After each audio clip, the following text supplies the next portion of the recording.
Welcome to the Health Fix podcast, where health junkies get their weekly fix of tips, tools, and techniques to have limitless energy, sharp minds, and fit physiques for life. Hey, health junkies. On this episode of the Health Fix podcast, I'm interviewing David Greenwalt again. If you remember him from before, he is a police officer turned health and fitness coach. Now, he is the owner and founder of the Leanness Lifestyle University. It's been around since 1999, so he's been in the game a long time. And what he and I are going to talk about today is the concept of ultra processed foods and how this could very well be the link to why folks struggle with their metabolisms over time and quite possibly might have some food addictions. Now, not only that, it also relates to our emotional fitness around food, and David and I are going to talk all about that. So let's reintroduce you to David Greenwalt. Hey, Health Junkies, I have Coach David back on today, and we are going to be talking about diets. I know everybody's favorite subject, but really, he has what we're going with Dave's proxy hypothesis about 8 particular diets and why they've all stood the test of time. And I think it's fascinating to talk about diets because, let's be honest, with women, we always are like, ooh, a diet, maybe it'll work for me. And whether we have it in our heads, I really don't want to do diets, but I don't know what it is. It's just like that little switch in the back of the head. Something's like, well, maybe it will work for me. Maybe I will drop those extra 20. So anyway, Coach David, welcome back to the Health Fix podcast. Hey, thanks so much for having me back. Excited to be here. Yeah. So this foundational principle of diets, let's jump into it. When was the first time you went on a diet? How old were you? When was it? Let's talk about that for a second. Yeah, so for me, kind of always being interested and involved in fitness ever since I was even a little kid. I might have talked about that the last time I was on. When I was in college, I had started training with weights when I was a senior in high school, August of 1982, at the end of the summer, going into my senior year. I started training with weights. And I was a 5'10 and a half, 142 pound, starting my senior year. That's what I weighed. And so I wanted to put on muscle. I was intrigued by it. I just thought it was cool. I thought that Lou Ferrigno, when he was the Hulk, was amazing. It's just the way my brain was. I thought that's cool. So I started training with weights. And I just ate because I would consider myself back then. I'm not now. I want to make sure it's clear to anybody listening. I am not a hard gainer now. If I don't pay attention, I can do some people, I can smell something and I think I'll put on a couple of pounds. But back then I would have considered myself a hard gainer. It took quite a bit for me to put on weight when I was a teenager there. So anyway, I had to eat and eat and eat. And I put on quite a bit of mass and got into bodybuilding. So I went on to college. And when I was about 20, I decided to do my first bodybuilding show. And so I had been doing some powerlifting. I had gone, forget this. So at the start of my senior year, 140 some pounds. Now I'm about 20 and I'm going to do my first bodybuilding show. And I was about 210 pounds before I started cutting. Wow. So what I put on, 65, 70 pounds between the age of 17 and 20. Wow. And trust me, it wasn't all muscle. And so I was fluffy. And so I was like, okay, I'm going to do this. I'm going to do this show. And the bodybuilding show was actually at the university that I went to. It was the Mr. Western Illinois University, so, yeah. And I didn't have any money. I was a broke college kid. I lived in a dorm and I had to cook on a hot pot in my dorm room. And I did, there was no fancy anything. I had to boil peas and, just whatever, chicken breast.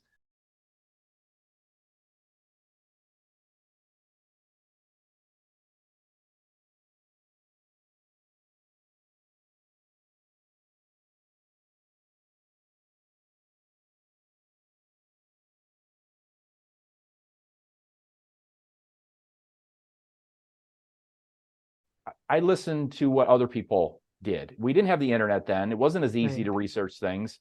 So I listened to others who had kind of traveled the path before me. And so it's kind of this handed down thing. It wasn't smart. It was terrible. I mean, I didn't realize that I had gone likely ketogenic, but I remember in my dorm room sitting on my bed and I could just stare at the wall and not have my brain do anything. I mean, it was not fun. And in fact, I did get lean. I did get down to 6% body fat or whatever, do the stage, had the 6-pack, the whole thing, but I hated it. I hated it so bad. I swore. Now I went back on my promise to myself, thankfully, because I learned so much from doing it, and now it's so different now. But anyway, I swore I would never do it again. Yeah. I swore I would never do another show again. It was so awful. I hated it. So that's my first experience. It was just gut it out, just do it. You got a show. They aren't going to move the date for you, right? The show is the show. It's the date. They aren't moving it for you. So if you're not ready, then you either don't do the show or you come in looking fluffy, and you don't want to look fluffy on a bodybuilding stage. So anyway, that's my experience, my first experience with it. Yeah. It's funny you mentioned that, because I think a lot of people, there's two things about the bodybuilding or the fitness competitions for the women in particular. Like, okay, there's a date, there's an end date that I have to have this completed by, right? Yeah. And then there's also a lot of women who are into fitness and have some familiarity with weight, training. There always comes that point at which I will get a woman saying to me, well, maybe I should just do a fitness competition. Then I could finally get the weight off. And I did it.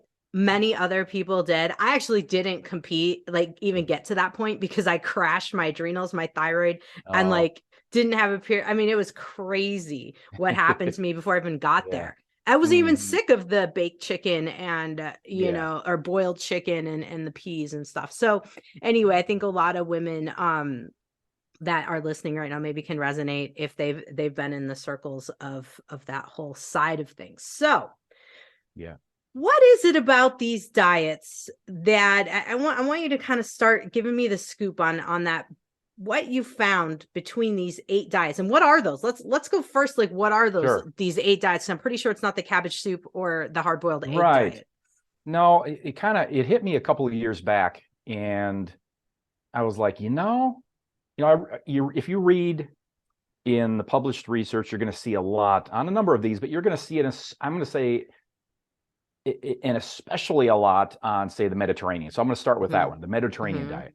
And none of these, by the way, am I bashing. I want to make sure I preface this as this is not a bash session for any of these. It's more like, it's, the reason I kind of refer to it as, Dave's proxy hypothesis is because I've thought about these and I thought, gosh, even my own, I have a framework. I have a nutritional framework that we have. Mine isn't rigid, it's flexible, but there is a framework to it.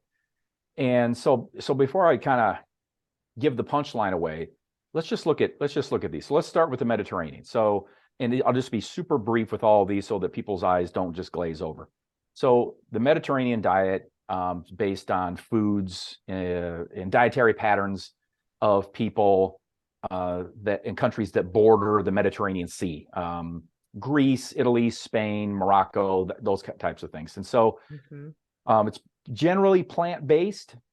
It is fruits, vegetables, whole grains, legumes, healthy fats. A lot of people are familiar that it's going to be kind of rich in olive oil, the monounsaturated and things, nuts, and then moderate amounts of fish, poultry, and dairy. Okay, let's just leave that alone. Okay, so what it is, I think when most of us hear that, we go, okay, yeah, all right, got it. Next one up, and by the way, Mediterranean's been studied to death with most results quite positive. Okay, the DASH diet. DASH stands for dietary approaches to stop hypertension.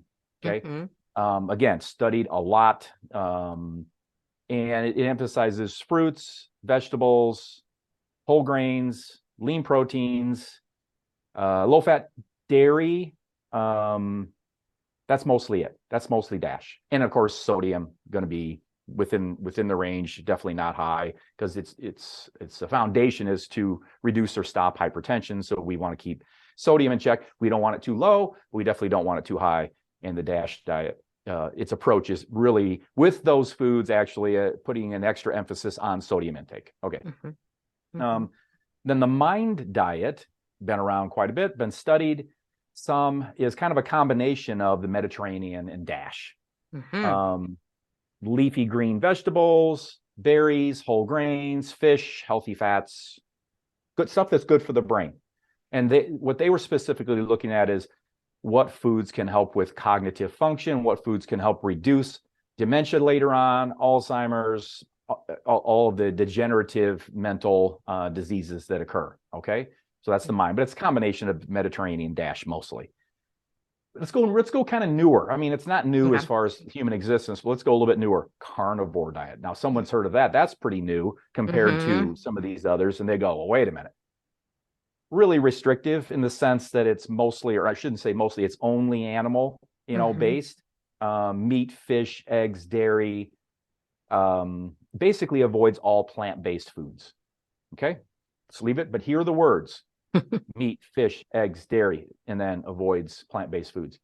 Pritikin, that's been around for decades, and it's really low fat, high carbohydrate, and emphasizes whole plant-based foods, fruits, vegetables, whole grains, legumes, and it limits high fat animal products. Okay, it's Pritikin. Zone. Dr. Barry Sears, I still like Barry a lot. I really respect him.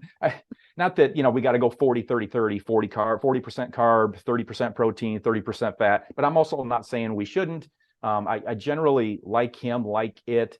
And then, but anyway, that's just a little, I guess that's a side bias or whatever. But we don't, my program, by the way, it's not like a side bias and we've adopted his thing, not at all. But it just popped into my head because when I see Zone or when I think of Zone, I just think of Barry Sears because he invented it.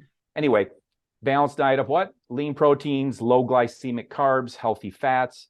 And for him, that's why I kind of mentioned that ratio. For him, with each meal, each feeding, in fact, whatever the feeding is, snack or otherwise, his recommendation that it's 40% carb, 30% protein, 30% fat, and that is for kind of hormonal reasons, okay, eicosanoids and all these things that he kind of really gets into, inflammatory factors.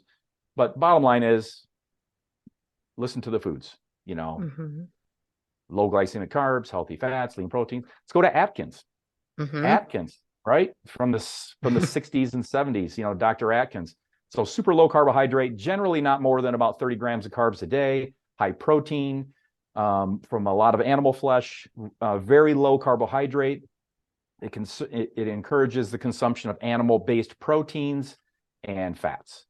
Then South Beach. South Beach was kind of a little bit more commercially fatty, but it was popular. But what is it? It's low carb, high protein that emphasizes lean protein, healthy fats, low glycemic carbohydrates. Paleo, we're going ancestral here. Paleo emphasizes whole, unprocessed foods that were available during our Paleolithic era, 10,000 years ago or so. Lean meats, fruits, vegetables, nuts, and seeds. Flexitarian. Okay, kind of newer on the spectrum, which is flexitarian is a combination of flexible and vegetarian.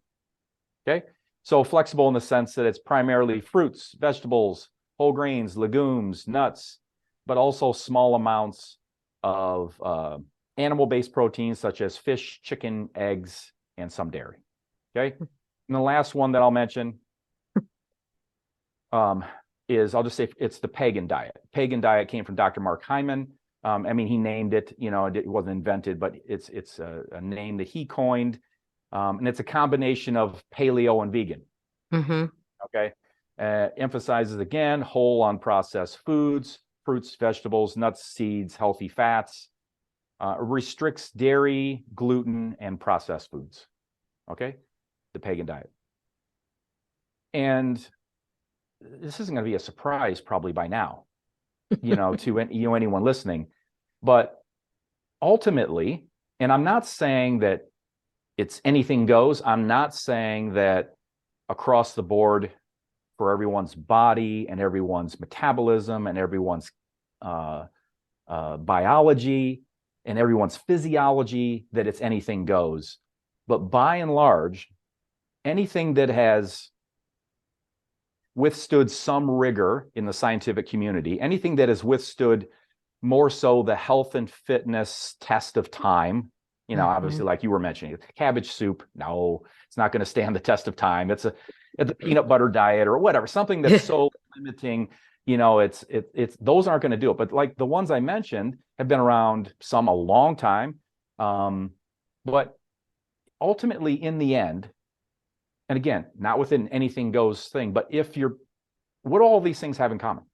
What do all of these plans have in common? It's really two things. And so that's why I say it's a proxy. So to make it simple, this for some people to go, if I was going to boil it down to two things, what two things would I focus on the most to get the biggest bang for the buck? Let me come at it this way. Let me give the punchline now. Low added sugar, real food. What we're going to see is every single one of them, low added sugar. That isn't low added sugar, anything, all of your sucrose and your artificial sweeteners and even honey, syrup, on and on and on. Added sugars, of any kind, it's going to be really low in those. And then it's going to be real food, and real food, I've defined before, but just real quick, the whole or minimally processed edible parts of plant and animal, where if anything's been added, it's only whole or minimally processed ingredients commonly found in kitchens. So basically, we're talking about single ingredient plant and animal, where you've got whole minimally processed things like spices. That's the only other thing that's been added to it. Real food. Low added sugar, real food.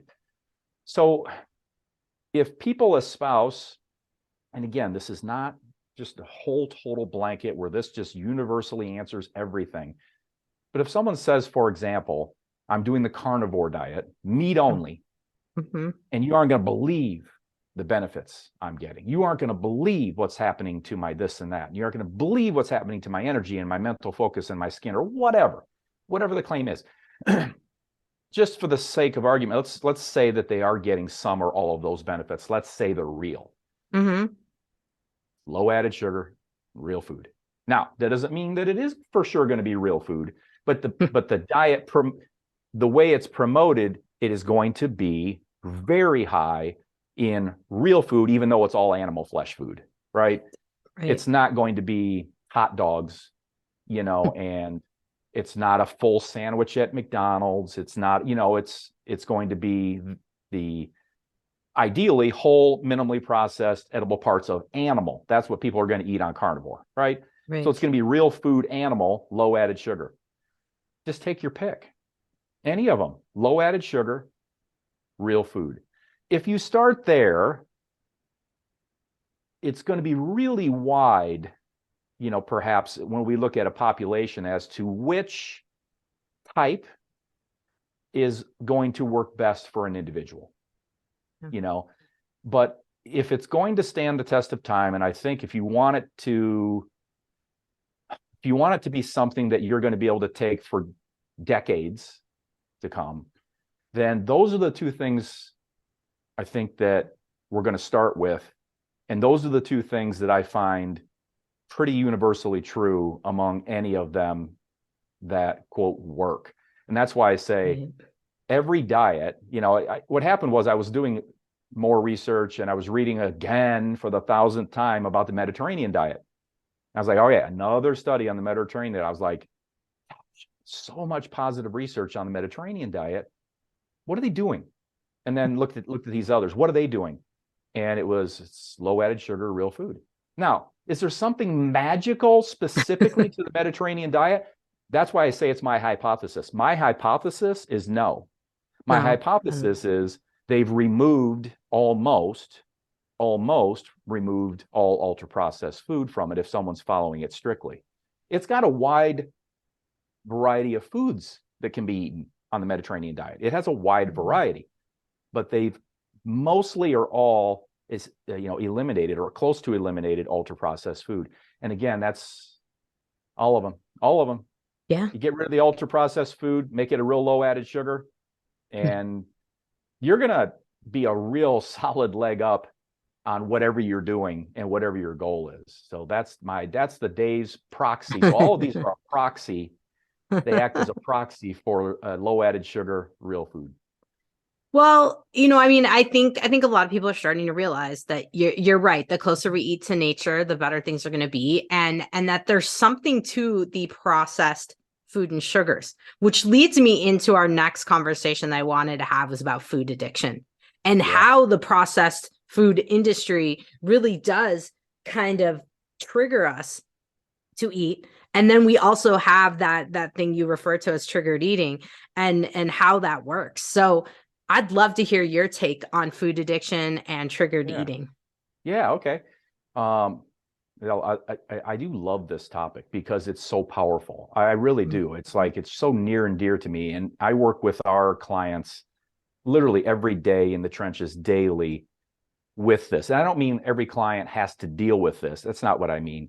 But every day I'm working with someone where we need to address this in some way. So to me, it's a really powerful area of study and worthy of learning more about, especially if you're someone who has struggled. You're someone who has said, man, what is going on? Why do I have all these other areas in my life pretty solidly together, or I'm so accomplished in this area, in this area, in this area, but this one thing just continues to just be my nemesis, and it doesn't make any sense. And what am I just blah, blah, blah, fill in the blank. You're not fill in the blank, but you might be a triggered eater. So the way I think of it is, first of all, let me submit the premise, if I haven't before on the previous episode, that is there such a thing as food addiction? Well, food I have to put in quotes. I'm going to say no, but I'm going to say there definitely 100% unequivocally is ultra processed food addiction. Okay. So I don't see people at all ever in the 24 years I've been online, 30 years all in, being addicted to real food, which I just defined. And if they think they are, you're going to find ultra processed food somewhere in the background that's driving the craving. All right. So yes, ultra processed food addiction. The way I come at it though, is I kind of think of it as a big overarching umbrella called triggered eating. And I did that because I found, and if you as a listener heard me say food addiction and you might be a food addict, that can really hit people in a whoa. I don't mean like, whoa, I've really been enlightened. I mean like, whoa, I don't like the sound of that at all. I don't want that label. No, thank you, sir. I reject that label. I'm not going to listen to anything else that can be said, because I'm not an addict. I'm not an addict in anything else. I've never been an addict. I've got family that are alcoholics. I've got this and that, and it's been detrimental to friends and family. And to think of myself that way, I'm shutting you off. I'm turning the set off. So what I found is I was like, gosh, I don't want that to happen. And it's not about labeling. It's more like, hey, we have this area of study that if we come at it from an idea and a mindset with processes that have been shown to be effective for treating, right, and managing addiction, we can start to turn on lights and really illuminate and enlighten in ways where we can go, oh my God, it so makes sense now. It makes sense why I'm not rational when this and this and this. It makes sense why moderation on that specific junk food doesn't work for me. There's a saying that goes, I might have said it before, but moderation in all things, including moderation. Yep. Sometimes, not across the board, sometimes for certain people in certain situations where certain ultra processed foods, sometimes 0 is better than 1. And so moderation may not work for specific things, specific people at specific times and specific, trigger situations. So I call it triggered eating, big umbrella. And underneath, triggered eating, there's kind of a continuum there. It almost doesn't matter, but it might help someone feel like they are somewhere on the continuum other than addict. So there's kind of user on the lowest end, abuser, and then maybe on the far end, you go addict. And where addict is more, it may be closer to, we would do just about anything to get it. You know, it can be, you know, and the continuum is that huge. The bottom line is that the approach is one where we stop blaming the person for just not having willpower. We stop saying you should just pull yourself up by your bootstraps and just be able to, you know, again, moderate everything. Listen, have the ice cream cone, just stop at one. Right. You know, listen, have the donut, just stop at one. And this whole messaging, which is so detrimental to so many people because they're so unaware, is the messaging of you should never, ever, ever, ever stop eating anything, ever. Always just moderate it, because if you stop it, you're on some kind of extreme, you know, crazy plan that you'll never be able to sustain, and it's not a lifestyle, and it's a fad diet, and it's all these things, which is really harming people so much by not allowing them to learn what's really going on with, again, ultra processed food, because we're not addicted to chicken breast and broccoli. No, yeah, that is not the issue. And so, and when a chicken breast and broccoli is just, you know, a metaphor for anything that's real food in the plant and animal world. You know, we're not going to be addicted, we're not going to be addicted to strawberries, okay, and ribeye steak, you know, things that even are tastier, you know, than, you know, maybe chicken breast and broccoli. So, you know, by at least coming at it with an idea or a mindset that it exists, and as such, it's not a moral failing if, just like, you know, you wouldn't tell someone addicted to crack, well, just smoke a little. you know, Nope. just do a little and just stop it, you know, once you've done it in moderation. People will be like, oh, come on. Or, you know, any other hard drug or any whatever, you know, if you're addicted to it. You wouldn't tell a true alcoholic that has to truly abstain to be in recovery and be healthy and lead a good life for themselves. You wouldn't tell them, well, just stop at a drink. Ultra processed food, extremely similar, but you're going to get a lot of dietitians and so forth that are going to say no such thing as food addiction, because we need food to survive. You can't be addicted to things that you need for survival.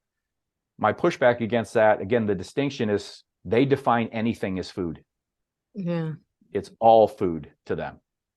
I hate to say it, but the American Academy of Nutrition and Dietetics is in the pockets of big food's in the pockets of them. They're invested in big food's invested in them. If you don't think that it impacts the curriculum that registered dietitians are taught, if you don't think it impacts the messaging that registered dietitians put out to we in society, you're nuts, because we're all just monkeys and bananas, and or not monkeys, we're all just monkeys, and we all have certain bananas that motivate us, you know. And so for the American Academy of Nutrition Dietetics, they're monkeys. We all are. Corporations are. And one of their bananas is money, and they get a lot of money from big food. Yeah. Supporting research, supporting their organization, back and forth, quid pro quo, it goes.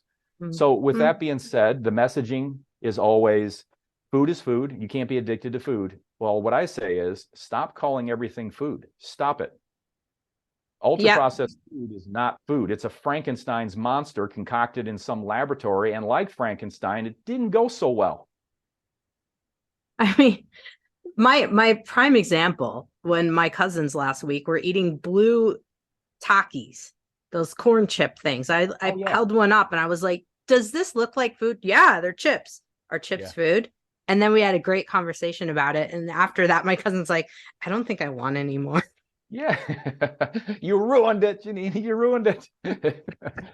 Well, good for you. But I'm, you know, it's not that. It's like literally thinking about what are you eating. I think you have a very good point. At a lot of folks, you know, if they really think about some of the things they're really addicted to, are what you're eating really food?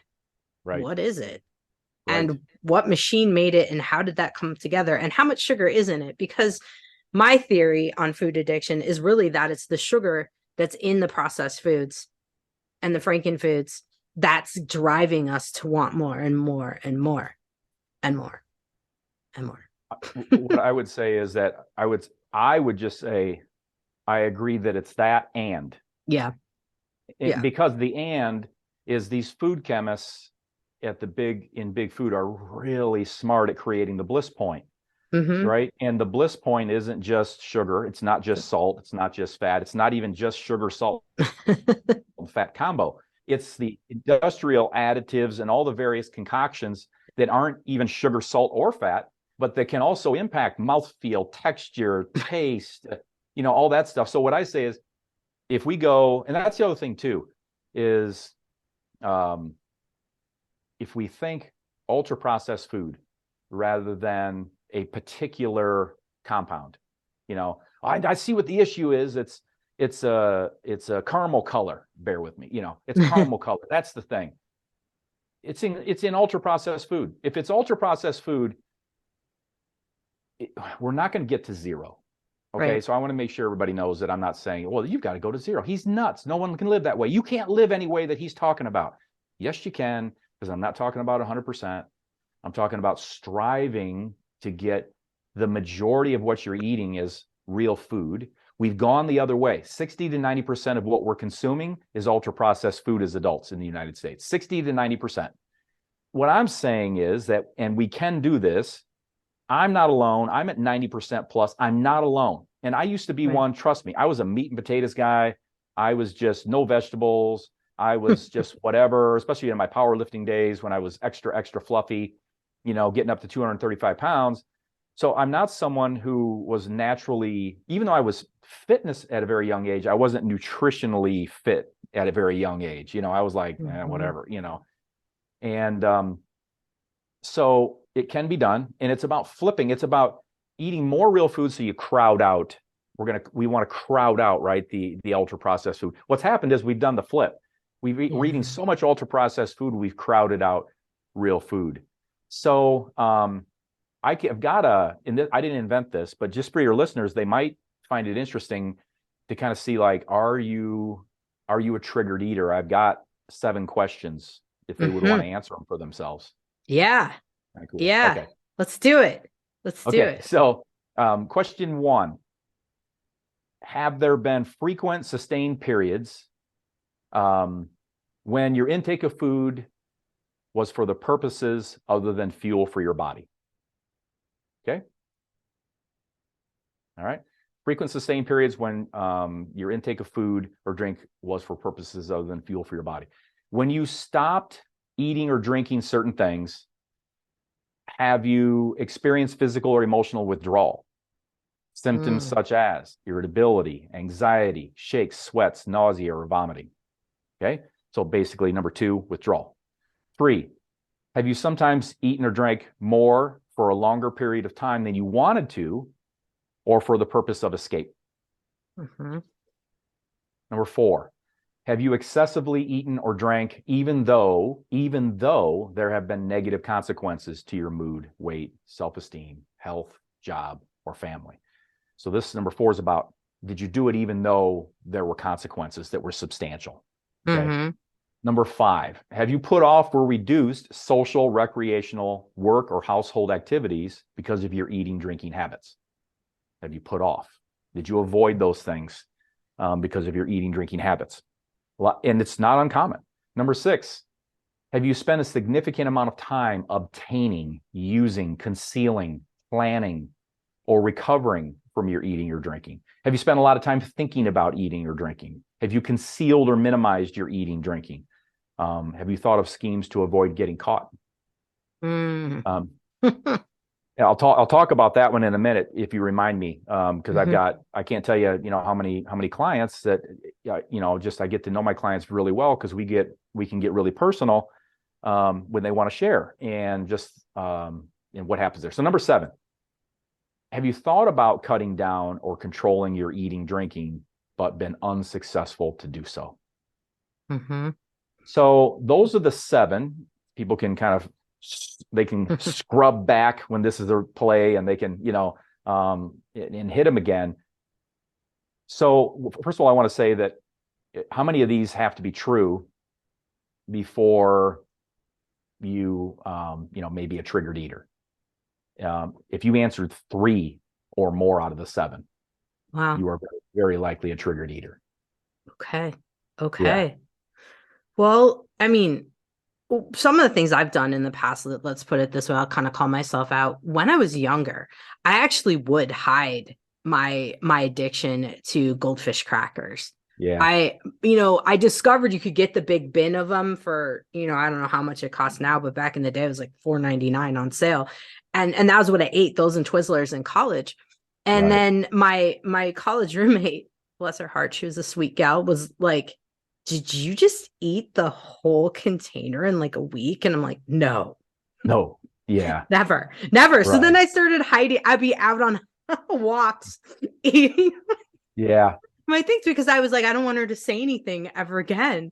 Oh my Right. gosh. Right. So those things have happened. I know I'm not the only one. Absolutely not. Early on, I've been online 24 years. Early on, I had a client say she could eat an entire package of Oreos in the living room, watching TV with her husband in the room without him knowing that she ate the Oreos. Wow. He'd had them to the side. She could just pull them one at a time, and they were out of sight. And he was always stupefied as to why, because she expressed she wanted to get her weight under control or blah, blah, blah, why she wasn't able to, because she hardly ate anything. That's what he saw. But she knew different. And then, just things like, and I say this because I want people to know that this is more common than people are talking about. Yeah. Okay. And this is the nature of, we'll say, addiction or triggered eating. You are not weak-willed. You are not less than. You are not broken. You are not defective. You are not any moral judgment, anybody, that none of those things are true. But if you're a triggered eater / you've got some level of addiction on the continuum going on with ultra-processed food, what I always say is it makes really smart people feel and look really dumb. Mm-hmm. Okay. And you're not dumb. It makes really strong people look and feel weak. And so it makes things where you just, I don't have hair, but if I could have hair and I could pull my hair out going, why are you so irrational? Why can't you just, get it together? And that's what triggered eating / addiction does. So once we get that addressed specifically, and it's its own element in the process of very frequently in people's journeys through transformation, it's its own element. And again, this isn't about, okay, you never get to eat anything that tastes good ever again. You never get to eat anything that's ultra processed ever again in your life. Not true, not true, not true. Just as you're not weak-willed, a moral failing for if you are subject to it and you're under the influence of it, it isn't an elimination of all things for the rest of your life that ever tastes good. But it does need to be addressed. And I can't tell you a number of clients so they're going to come home and they want to have what anybody would consider a reasonable dinner that somebody there has made. Okay. Mm-hmm. Whether wife's coming home, husband made it, husband's coming home, wife made it, whatever. Somebody at home made a dinner and they want to eat this reasonable dinner at home and have it be like, well, this looks sane. This looks good, normal. And they stop at fast food on the way home, eat the fast food before they go home, throw away the trash before they go home. So there's no evidence of the trash. It's not in the car. It's nowhere around. They'll swing into a gas mart, a convenience store, just to use the garbage can. Toss the fast food garbage, go home and have a, quote, sensible dinner. Mm-hmm. And again, the people at home and people around them are stupefied as to why this person is obese or whatever, or continues to say, no matter what I do, I can't seem to lose any weight and all these kinds of things. And so it is embarrassing. It can feel embarrassing. It can feel like it's mortifying to think about, the behaviors, but it isn't a reflection of you as a person. I think of it this way, there is it, meaning like the triggered eating addiction, and there is you. Now, they're combined, right? I get it. It's all in the same unit of the mind-body connection. It's all there. But one of the elements we do to kind of start it, I won't get into the details because that'd be another 3 hours, but one of the elements we do is separate it from you so that you can kind of look at it separately and say, okay, I need to deal with this thing. And this thing is in me, but separate from me. And once I understand this thing, I've got just a huge advantage, on progress. Research says that people that are obese, they're saying right now that, 25, maybe 30% they're addicted according to something called the Yale food addiction scale.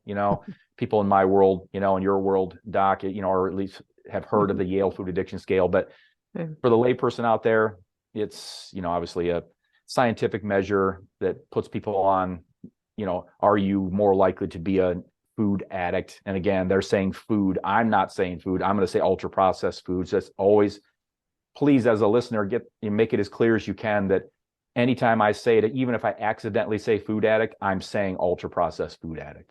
But anyway, they're saying 25, 30%. I'm going to say it's much, much higher, probably more like, for people that are obese, more like double that. And so again, it's one of these things where if the 7 questions that I asked and some of the things I've been talking about resonate, please know you're not in you're in some outlier 10% of the world, and the other 90% have it all figured out and are all good and blah, blah, blah. No, ultra processed food is nasty. Nasty, nasty, nasty. I still eat some. It's around, about 10% of what I eat maybe will be it. But anyway, it's because I'm human, and I'm going to live in this world and in this environment and enjoy life. And it has to be things that work for me, for me to be okay with it. But about 10% of what I eat will be ultra processed something. So I'm wondering what those things are, because I think a lot of people right now are probably like, really? What are those things? Where do I fit? Do I fit in on this category of do I eat like Coach David? That's probably what folks are thinking. So what are your go-tos for ultra processed foods that you eat?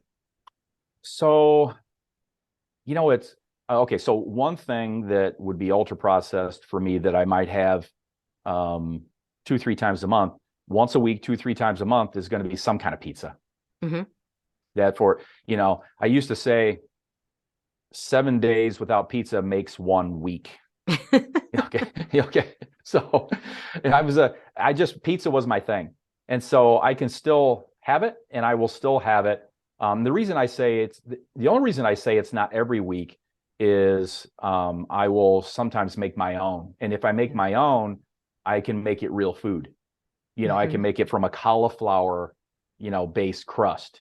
Then I can add a marinara, which is real food, tomatoes, basil, oregano, blah, blah, blah, a marinara. Then I can add some kind of real food animal protein, maybe beef or whatever. And I can add a little bit of cheese. If you look at that, it's going to be not perfectly unprocessed, but minimally processed with nothing extra added to it. It's not even orange. It's still white or whatever. And that's going to be it. I might add a couple other vegetables to it, but I don't worry about getting my vegetables on my pizza. I have 4 to 6 cups of vegetables a day. I probably have 40 pounds of vegetables a month, so I don't worry about it on that pizza, but that would be one shining example where for sure now I'll say this too, get me at Christmas, get me at Thanksgiving, get me at something like that. And I look, and I don't have some junk just to have it. I still really want it to be good. I want it to be worth it. If I'm going to have ultra processed something, to me, I want it to really feel worth it. Like if I'm going to blow 1,000 calories or whatever it is on this, I don't want to walk away going, are you kidding me? I just ate 1,000 calories of that, So not the grocery store pie. Not so much. No. Although I will say, not to give her justice, but just so people can know that I do have some parts of me that are real. I really am. I'm just a real person. Don't ask me why. They've done a good job. The food chemist did a good job. I have it. What do I have it? Once a year, twice a year at the most. A Marie Callender Dutch apple pie. Store bought, frozen store bought Marie Callender Dutch apple pie. You got to bake it, but I think she's done a good job there. And here's the thing though, if for me, and this is what this say to somebody listening who may be a triggered eater, I know I'm setting off people and I hate to do that. I hate to put out like food porn, on any of these, but I think it's important because you asked that people know that on rare occasion, I'm going to have that pizza, not as rare, and it works for me. And by works for me, what I mean is, does it set off for me a signal that says have more and more and more and more? Mm-hmm. Does it set off a signal in me these days that says, well, maybe don't have more of that, but now you crave this and this and this and this and this? It can be a different category. Mm-hmm. And for me, those things are no. Now, the reason that that pie or whatever doesn't, and it can be this way, is I have that anyway so infrequently. Mm-hmm. Mm-hmm. And that's just kind of a self-imposed limitation. And again, I have incredibly high standard for my personal taste on consuming ultra-processed food. It has to be worth it. Yeah. Yeah. And so that's it. No, go ahead.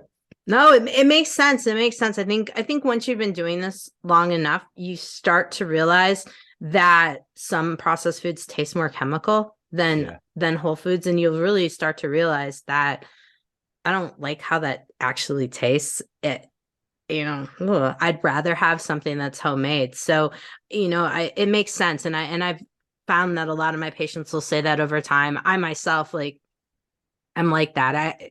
Ultra processed things, there's not much that I do want anymore. Pizza, of course, is one of them. Yeah. And I'm really, I'm neurotic about what ingredients they use. Yes. So I take it to another level, or we do make it at home because my husband and I, so guys, just a little background, Coach Dave and I are both from Illinois. And in Illinois, there's standards when it comes to pizza. And so we might be a little nitpicky, but yes, I'm nitpicky when it comes to those kind of things. And I find it really does have to do with probably the next thing I really wanted to talk about as we get towards the end of the podcast here is emotional fitness, because I think this is what we develop over time. That ability to go, there are standards of pizza, there are standards of pie that I will tolerate. There are, things of that nature. So tell us what the heck is emotional fitness, and let's talk about those 10 principles of living and thinking that support improving it. So I look at emotional fitness as an incredibly powerful element of the whole transformation process, because, once we figured out nutrition enough to kind of be able to say, hey, I know what to eat. I really do. Not I'm coming in half baked and I think I know, but if you really do, and I've got this framework, and then exercise wise, I know at least what to do. And I've got a model that works for me, some kind of aerobic, something strength-based woven in there. And I'm doing it a reasonable amount of time based on reasonable standards, blah, blah, blah. We know those are the two primary elements with regard to the inputs and the outputs for caloric control, and therefore taking our weight anywhere we want it. If somebody wants to gain weight, we're going to consume that excess calories more than our maintenance, right? And our weight will go up.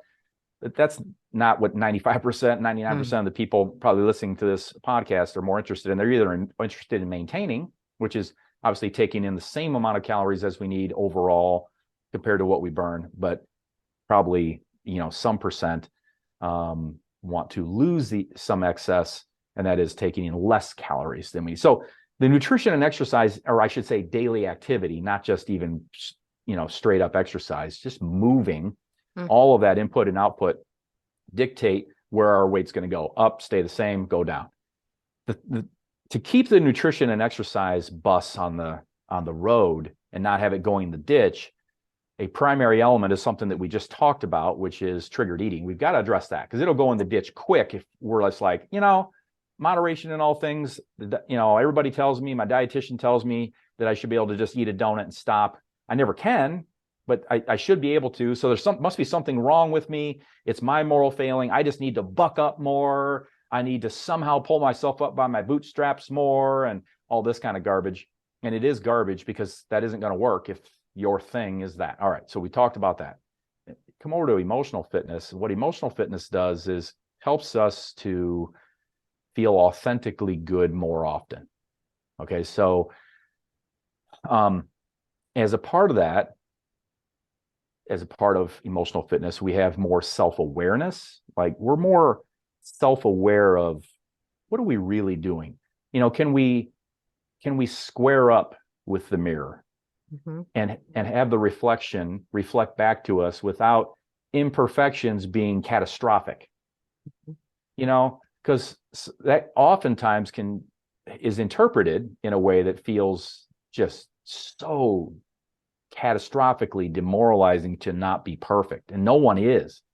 So a part of emotional fitness is having an awareness of our positive attributes, our imperfections, and having an ability to kind of accept, our imperfections, maybe keep working on them, but not have it be something that just destroys us when we think of it, and has us at a point where we can't square up with that mirror and go, okay, this is where I am. It's okay. I'm going to work on these things or not, but this is where I am. But I also have these good things. And that's why we also say with that, don't toss the baby out with the bathwater. Mm-hmm. We're all good and bad, sinner and saint, we've got we all have the good and not so good qualities, but that doesn't mean that we're wholly bad if we've got something that's imperfect. All right. So emotional fitness, feeling authentically good, more self-awareness, increased self-regulation. So an ability to, in those moments of test or truth or stress or anxiety, to kind of bring the temperature down, not go so catastrophic again. There's that catastrophic word. And create that space or recognize there is a space. Dr. Viktor Frankl famously has said from his book, Man's Search for Meaning, he was a concentration camp survivor. And he wrote about it, his experience there, and what he saw with people that were living it, starving and all of the abuse that occurred. And one of the things he recognized that stood out to him the most is not every single person there checked out. Mm-hmm. Not every single person there lost their mind. Not every single person there was depressed. Not every single person there was hopeless. There was a spectrum of people from gone, checked out, hopeless, to the middle, to even people who were hopeful and had a positive attitude, and all of these things. And so one of the things he has said is between the stimulus and the response is a space. And it's in that space that we can choose our response. And in choosing our response, we choose the life that we're going to have. And so that has always meant a lot to me. It's always been powerful for me because I've always felt if those poor souls who were living that horror, if some of them could have some kind of positive, reasonable, decent, hopeful, whatever attitude, how can I not? What is going on, in some day-to-day existence where some anxiety producing thing, some stressful thing, those are all stimuluses, whatever the stimulus is. So between the stimulus and the response, there's a space. And in that space, we retain the ability to choose our response. With increased emotional fitness, we have a better ability to see the space, create just a little bit more time to make the better choice, to make so if we're trying to keep nutrition and exercise on the straight and narrow, I can tell you that if it's not triggered eating that's causing it to go off in the ditch, it's emotional. It's too underdeveloped emotional fitness. And emotional fitness, I refer to it as emotional fitness. And I like that because to me, it's fitness based. It's not eye color. It's not something you're stuck with, born with. That's it. Nature nurture has been involved. There are genes. There is a nurturing aspect, parental, guardian, raising, all the stuff that goes into that and all the societal things, sure. But it is something that can be strengthened. It is something that can be grown. And whatever level you're at, whatever emotional fitness level you have right now, if you find that you don't manage anxiety producing situations, the stimulus, stress, strife, those types of things very well, if you find that you do what I call if you have more conditioned automated responses. So conditioned automated responses, it's kind of the Pavlov's dog thing that a lot of people we've all heard of, where he taught it, where he eventually conditioned the dogs where he could just ring the bell and they would salivate even if no food was coming. Yeah. We do that in our life patterns, depending on various stimuli, where it's like, just bear with me. Let's just say that your trigger stimulus is an argument with your spouse. Mm-hmm. And in your view, that in any argument of any kind with your spouse just feels catastrophic. It just feels like the world's going to come to an end. There was no true abuse. It wasn't a yelling match, but it was just whatever. But it just feels that way. And you've become so conditioned that when that happens, and it could be from trauma in the past related to that, it could be related to any number of things. And yes, a lot of times there is trauma in the past, but not always. But let's say but it doesn't matter whether there is or isn't. Bottom line is, it can become so conditioned that when that stimulus, let's say the argument, happens, it's that fast. Mm-hmm. There's no space. Mm-hmm. And when there's no space, it's like, what do? I need to escape right now. I need to check out. I can't handle this. My world's crumbling. It's coming to an end. This is going to be awful, terrible, horrible, nightmare, whatever catastrophic words we use. And so how do I get relief instantaneously right now? The same thing I've done for 10 years. I eat junk for the next 10 minutes or whatever. I eat 1,000 calories or whatever it is. I drink, whatever it is. I check out for a bit. I get some temporary relief, and then I suffer for it. Mm-hmm. And so that's why one of the things I say when it comes to emotional fitness, we want to feel authentically good more often rather than regretfully good. Regretfully good is when we do that 1,000 calorie thing and we feel maybe good for about 10 seconds and then we regret it. Yep.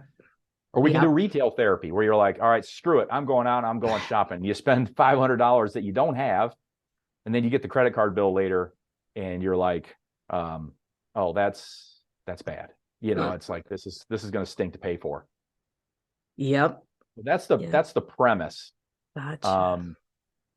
And so with emotional fitness, that's the basis for it. And so to me, it's like, so what goes into, making that up? What makes up emotional fitness? Well, it's a lot of things. It's muddy, Doc. Mm-hmm. I mean, it is. It's not like saying these are proteins. Mm-hmm. We can define that. I mean, it's it's like a 100-meter sprint in the Olympics. It's like, how do we know who won? The person with the best time. It's kind of like compared to watching, Olympic diving. Who won? Based on the judges, So emotional fitness is a little bit tougher on that, but there are at least 10 elements that go into it. And I think maybe just for time's sake, if I just mention even just the first kind of like 3 or 4. Okay. I think it might help if that's okay. Sure. So, like, what's a factor that can go into mindset and something that I consider a strong element of emotional fitness? I just say it's focus. Mm-hmm. And the principle is focus on what you want, not on what you fear or don't want. And that's a really tough thing to do because the mind is constantly going to be putting things in front of you that says, what about? Mm-hmm. Well, what about this? And what about that? And be aware of this and caution this. And what about this? And it's not like from an evolutionary perspective, we don't need to be aware of those things. We do. We need to look both ways before we cross the street. I mean, that's an evolutionary thing. We need to be looking out for the saber-toothed tiger. I got it. But we do that too much. That gets put on overdrive, especially in this super anxiety producing society that we just especially currently live in. So focus on what you want, not on what you fear or don't want. And so keep bringing yourself back to, and in fact, I'll even say to myself, David, what do you want? Like if I'm really feeling the stress and strife, I'll be like, what about this one? What do you want? Well, I want this. Okay. And then your next question may be, how? How do I get that? And what I would say is, don't worry about the how right now. Just keep focusing on what you want. And I'm not saying, like, I think it was Rhonda Byrne in The Secret, where, I can manifest a parking spot in Chicago if I focus on it.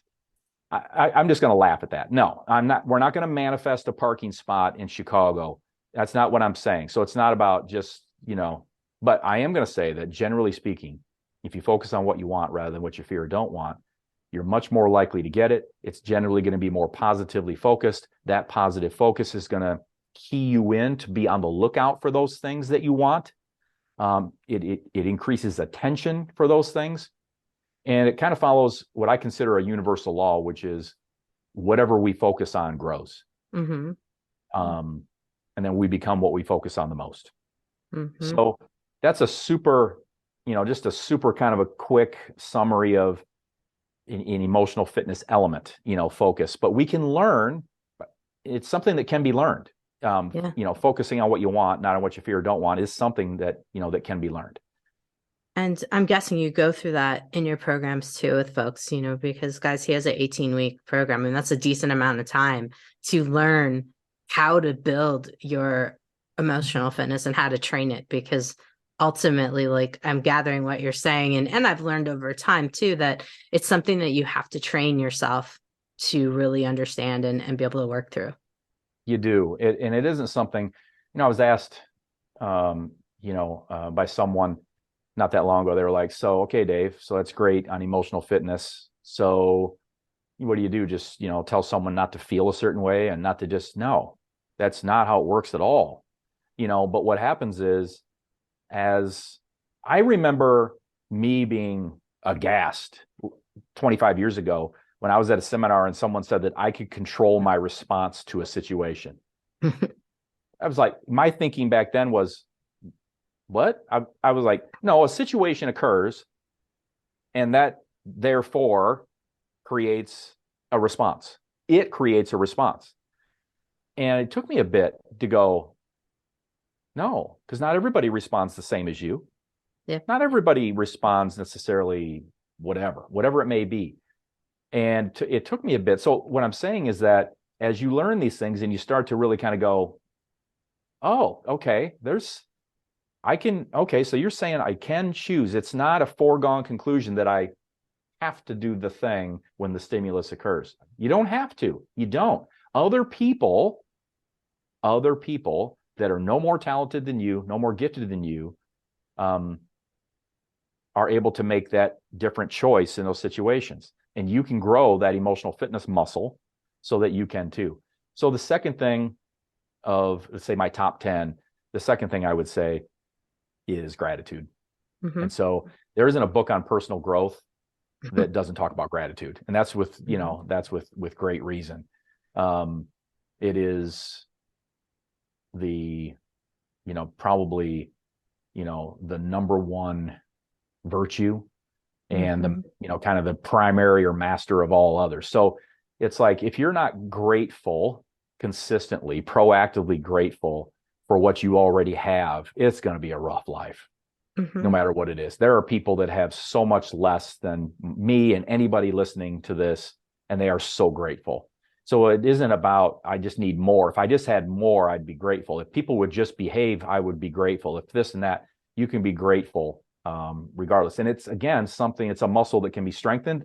It's something that if you put more attention to it and looking for ways to be grateful, it's something that you can grow. And when you do, what happens is if you think about it, these first two, if you're focusing more on what you want rather than what you fear or don't want, and if you're more generally grateful for all the things, big and small, preferably the smaller the better. If you're grateful, if you are religious or God-fearing, then maybe start with something you're grateful for about God, fine, or your higher power. Next, start with some, and then next go to just something, you're one thing, no matter how little it is, that you're grateful for about yourself. Just something, anything that you have, 2 arms or whatever it may be. The next would be something you're grateful for about someone else. And I'm not saying this is a perfect pecking order, but just things to consider. It doesn't have to be some crazy long drawn out thing. And then I like to, the fourth thing that I'll bring in, and 3 if you're not religious, third thing is just something you're grateful for about the world, just no matter what it may be. Some of the things that you have available to you, some of the things that make life a modern convenience, or just whatever, the smallest thing that may be, the fact that your home may be warm in the winter, just, I mean, it's like so many people don't, and so, billions of people don't have clean water on any given day in the world, billions. And you go, well, that's crazy, but it's true. And so, focusing on what you want, practicing more proactive gratitude, proactive meaning somebody didn't do something for us. It wasn't somebody did something nice for us and we went, thank you. That's reactive gratitude, and that's great. Please do that. Some people don't even do that these days. But if you can do that, that's great. Then the proactive is kind of next level. But doing that more and more and more, and being grateful for the smallest of things, is a huge factor on emotional fitness.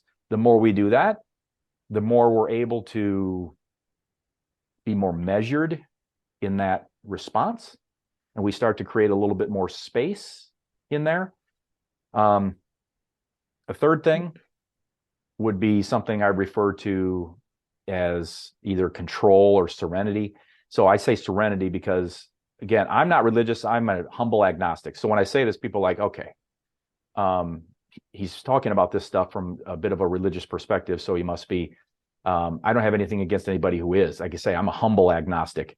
But I do really love what has at least become popularized as a serenity prayer. Accept the things you cannot change. Okay. I'm talking about control here, because a lot of times we want to control more than we can, and that's not good for emotional fitness.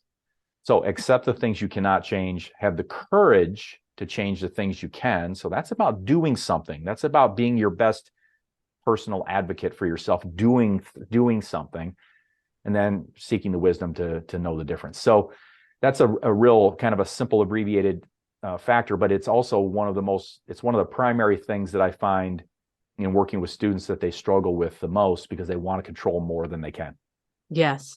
Yep. I think that's a big thing for a lot of us, and anywhere in life, and possibly one of the reasons that's a trigger that gets us to stress eating and doing things as well. Oh my goodness, Dave, well as always, a lot of good information. And I think the folks are going to have a lot of things to think about here. So can you give us a little background on your website and what they'll find and what programs you have going on right now? You bet. So, we've been online. If the first time hearing me, we've been online since 1999. So we meet you where you are. We are going to come at this from a comprehensive approach, but one that is bite-sized, progressive, step by step, that's going to address all the elements, but not all of them the same for every single person that comes in the same way. We want to find out where you're at, where your strengths are, where you may need some things shored up and improved, so that you can make these better choices, so you can know what to choose, and so you can make the better choices that are going to keep you moving in the direction you want to get to. Our motto is losing the excess one more time for the last time. We know, unless you're competing in some weight-based event, which almost no one is, you don't want to lose it and regain it. So everything we do is about that. It's about losing it one more time for the last time. So we're going to come at it comprehensively. We're going to come at it. We're going to meet you where you are. We want to take it personally. What'll happen also is when someone comes in, shortly after they do, we're going to do a one-on-one if you want. Okay, you'll do a one-on-one with me, like on Zoom. We'll talk about what's going on. We'll get a plan mapped out, and it's just a really great kind of place for me to kind of get to know background and what's going on there. But that's the level of personal we get, and then it stays personal the more there continues to be communication. And a lot of times the communication is handled through a username, password protected, area, on campus, as we say, online on campus, unlimited question and answer. Coaches are going to be checking on you. We're going to address the nutrition. We're going to address the exercise. We're going to address these elements and more that we've talked about here, but we're going to do it in just bite-sized, progressive, in a bite-sized progressive manner, so that it isn't something that's overwhelming. Online, on campus, most of our students spend between 3 and 4 minutes a day. So we want you to do what you've got to do, learn what you've got to learn, ask any questions. That could take you more time if you want to ask questions. And then we want you to take what you're learning and apply it in the real world offline, so that you're living life and enjoying it in the way that you deserve. Awesome. So yes, guys, Leanness Lifestyle University. You'll find on my link at drjkrauseND.com. It's got a lot of great info there, so don't hesitate to reach out. Coach David, thank you again for coming on the Health Fix. Thanks so much for having me. It's been fun. Hey, fellow health junkie, thanks for listening to the Health Fix podcast. If you enjoyed tuning in, please help support me to get the word out about the podcast. Subscribe, rate, and review, and just get that word out. Thanks again for listening.